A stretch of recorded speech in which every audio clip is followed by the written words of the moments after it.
Hi hello guys WhatsApp. ఇవాల్టి recipe onion parotta. నోరేం బాలేనప్పుడు ఏదైనా కారంగా చట్పటా తినాలనిపిస్తే ఈ ఆనియన్ పరోటా చేసేయండి. సూపర్ ఈజీ, 10 to 15 మినిట్స్లోనే అయిపోతుంది. ఈ పరోటాలు భలే టేస్టీగా ఉంటాయి. లంచ్ బాక్స్కి అయినా లేదంటే ఈవినింగ్ డిన్నర్కైనా సూపర్గా ఉంటాయి. పదండి ప్రాసెస్ చూసేద్దాం. స్టవ్ వెలిగించి ఒక ప్యాన్ పెట్టుకోండి. అందులోకి ఒక 2 టీ స్పూను ఆయిల్ వేసుకోండి. ఆయిల్ వేడెక్కాక 1 ఇంచు అల్లము, 5-6 తెల్లగడ్డపాయలు, 2-3 పచ్చిమిరపకాయలు క్రష్ చేసి పెట్టుకోండి. క్రష్ చేసుకున్న అల్లం, తెల్లగడ్డ, పచ్చిమిర్చిని వేసుకుందాం. వీటిని పచ్చివాసన పోయే వరకు ఒక 30 సెకండ్ వరకు సాటే చేసుకుందాం.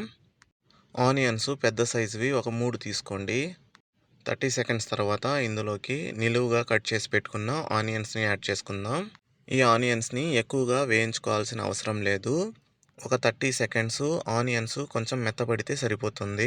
చూడండి, ఆనియన్స్ కలర్ అనేటివి కొంచెం చేంజ్ అయ్యాయి, అంతే సరిపోతుంది. ఇప్పుడు ఇందులోకి కారం, కాశ్మీర్ రెడ్ చిల్లీ పౌడరు, పసుపు, గరం మసాలా, కొంచెం చాట్ మసాలా యాడ్ చేసుకోండి.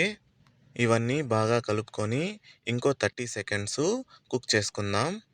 30 సెకండ్స్ తర్వాత ఒక 2 టీ స్పూను పచ్చిశనగపిండిని యాడ్ చేసుకుందాం. ఇవన్నీ బాగా కలిపి ఇంకొక 20 సెకండ్స్ దీన్ని ఫ్రై చేసుకుందాం. వేసుకున్న శనగపిండి కూడా ఫ్రై అయ్యింది కదా. ఇప్పుడు ఇందులోకి కొంచెం కొత్తిమీరని యాడ్ చేసుకుందాం.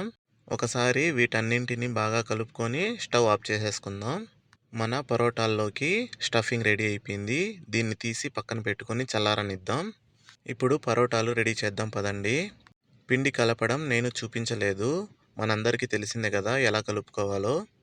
మీరు పిండి అనేది మైదా కావాలంటే మైదా యూస్ చేసుకోండి, లేదు గోధుమ పిండితోనే చేస్తామనుకుంటే గోధుమ పిండి కలుపుకోండి. మీరు పిండి కలిపేటప్పుడు ఉప్పుతో పాటు కొంచెం ఆయిల్ వేసుకొని పిండిని కొంచెం సాఫ్ట్గా కలుపుకుంటే సరిపోతుంది. ఒక పిండి ముద్దని తీసుకొని ఇలా చపాతీలా రుద్దుకోండి. పిండిని ఇలా చపాతీలా రెడీ చేసుకున్నారు కదా, దానిపైన కొంచెం ఆయిల్ని స్ప్రెడ్ చేయండి. ఇప్పుడు చేసి పెట్టుకున్న స్టఫింగ్ని మనం చపాతీ మీద ఇలా స్ప్రెడ్ చేసుకుందాం. వీడియోలో చూపిస్తున్నట్టు చపాతీని ఒక్కొక్క లేయర్గా ఇలా ఫోల్డ్ చేయండి. చపాతీలోకి ఫిల్లింగ్ వేసేటప్పుడు సైడ్స్ వదిలేసి మధ్యలో వేసుకున్నారంటే ఈ లేయర్స్ అనేటివి ఈజీగా ఫామ్ అయిపోతాయి. ఇప్పుడు దీన్ని సర్కిల్ షేప్లో చుట్టేసుకుందాం. ఇలా మనకు ఎన్ని పరోటాలు కావాలంటే అన్ని పరోటాలు ఈ విధంగా చేసి పక్కన పెట్టుకుందాం. చేసుకున్న పరోటాల్ని అట్లీస్ట్ ఒక 5 మినిట్స్ అలానే వదిలేయండి. స్టఫింగ్ చేసుకున్న తర్వాత ఈ పిండి ముద్దల్ని ఒక 15-20 మినిట్స్ అలానే వదిలేశారంటే వేయించుకునేటప్పుడు క్రిస్పీగా ఫ్లఫీగా వస్తాయి. ఇప్పుడు మనం పరోటాల్ని రోల్ చేసేసుకుందాం. ఇలా స్టఫ్ చేసుకున్న పిండి ముద్ద తీసుకోండి. దాని మీద మీకు ఇష్టం ఉంటే ఇది నల్ల జీలకర్ర అంటారు కదా, బ్లాక్ సీడ్స్, అవి వేసుకొని రోల్ చేసుకోండి. ఈ బ్లాక్ సీడ్స్ హెల్త్ పరంగా చాలా మంచివి. మీరు కావాలంటే ఈ సీడ్స్ గురించి గూగుల్లో ఒకసారి సెర్చ్ చేసి చూడండి. ఇలా రౌండ్గా పరోటాలని రోల్ చేయండి. పదండి ఇప్పుడు పరోటాలని కాల్చుకుందాం. స్టవ్ వెలిగించి ఒక ప్యాన్ పెట్టుకోండి. ప్యాన్ హీట్ ఎక్కాక చేసుకున్న పరోటాని అందులో వేయండి. మీరు ఇంకా అలానే చూస్తూనే ఉంటారా?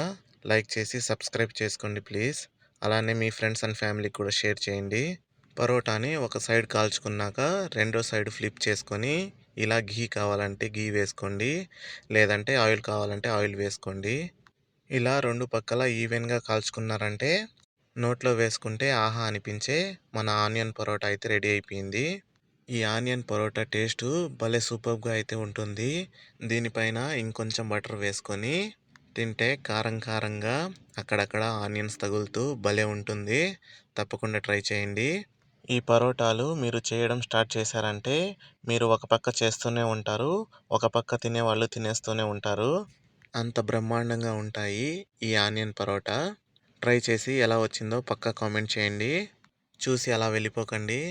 లైక్ చేసి సబ్స్క్రైబ్ అయితే చేసుకోండి ప్లీజ్. మరో మంచి రెసిపీతో మళ్ళా కలుద్దాం. Bye guys.